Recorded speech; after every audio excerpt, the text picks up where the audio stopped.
ஏன் நீங்கள் நினைக்கிற விஷயம் உடனே நடக்க மாட்டேங்குது? நீங்கள் வேலை வேணும்னு நினைக்கிறீங்க, வேலை கிடைக்க மாட்டேங்குது. பிஸ்னஸில் டெவலப் ஆகணும்னு நினைக்கிறோம், டெவலப் ஆக முடியல.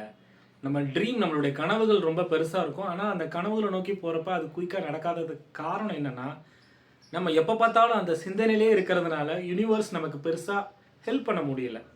யூனிவர்ஸ் எப்படி இயங்குதுன்னா, யூனிவர்ஸ் எப்பயுமே நமக்கு சர்ப்ரைசஸ் தான் கொடுக்கும். நம்ம லைஃப்பில் நீங்கள் பார்த்தீங்கன்னா, நீங்கள் எதிர்பார்த்துருக்கவே மாட்டீங்க. எப்பயுமே நீங்கள் எதுவுமே எதிர்பார்த்துருக்க மாட்டீங்க. ஆனால் உங்களுக்கு டக்குன்னு என்னென்னா, நான் எதிர்பார்க்கவே இல்லை இந்த விஷயம் எனக்கு கிடச்சிருக்குன்ட்டு. ஸோ யூனிவர்ஸோட பேட்டர்ன் சர்ப்ரைஸ் பேட்டர்ன் தான்.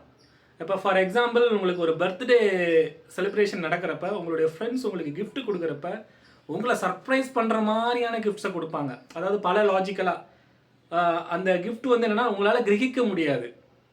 நீங்கள் லாஜிக்கலாக எவ்வளோ திங்க் பண்ணாலுமே அது கனெக்ட் ஆகாதபடி உங்களுக்கு தெரியாமல் வந்து கிஃப்ட் கொடுப்பாங்க. அதே மாதிரி தான் யூனிவர்ஸ்.